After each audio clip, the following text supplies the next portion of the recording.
नमस्कार, आपका स्वागत है ASTV 24 न्यूज नेटवर्क में। हम लाते हैं तेज, सटीक और निष्पक्ष समाचार हिंदी, इंग्लिश और बंगाली भाषा में। देश से लेकर दुनिया तक की हर बड़ी खबर अब इंडोफ्लेक्स व अन्य प्लेटफॉर्म पर लाइव। সব ভারত ব্রিটিশের সৈন্য, ওটা ব্রিটিশের সৈন্য বলছো, শোনো, ব্রিটিশের সৈন্যকে জার্মান নিয়ে গেছে বন্দি বানায়, আর সেই জার্মানে নেতাজিকে দিছে, আর নেতাজি সেটাকে অপব্যবহার করেছে।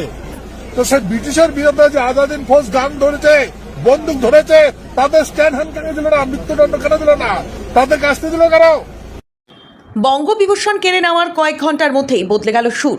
এতদিন যে বক্তব্যে অনড় ছিলেন, হঠাৎ কেন দুঃখ প্রকাশ করলেন অনন্ত মহারাজ?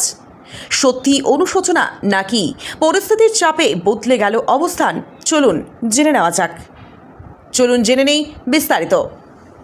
নেতাজি সুভাষচন্দ্র বসুকে নিয়ে বিতর্কিত মন্তব্যের জেরে বড় ধাক্কা খেলেন বিজেপির রাজ্যসভার সাংসদ নগেন্দ্র রায় ওরফে অনন্ত মহারাজ।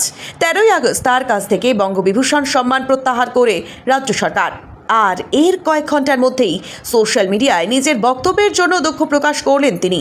অনন্ত মহারাজ বলেন, নেতাজির প্রতি সম্মান জানিয়ে তিনি বলছেন, নেতাজির সম্পর্কে তার কিছু অনিচ্ছাকৃত বক্তব্যে কেউ আঘাত পেয়ে থাকলে তিনি আন্তরিকভাবে দুঃখিত। তবে এই বক্তব্যের পরেই প্রশ্ন উঠছে, হঠাৎ কেন বদলে গেল সুর?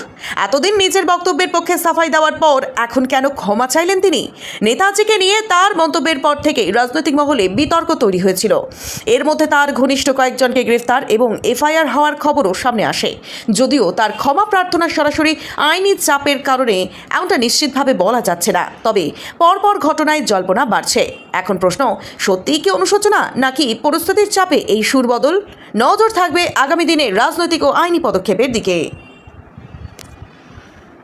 নেতাজির প্রতি সম্মান জানিয়ে বলছি, নেতাজির সম্পর্কে আমার অনিচ্ছাকৃত কিছু বক্তব্যের জন্য কেউ যদি মানসিকভাবে আঘাত পেয়ে থাকেন, তার জন্য আমি আন্তরিকভাবে দুঃখিত।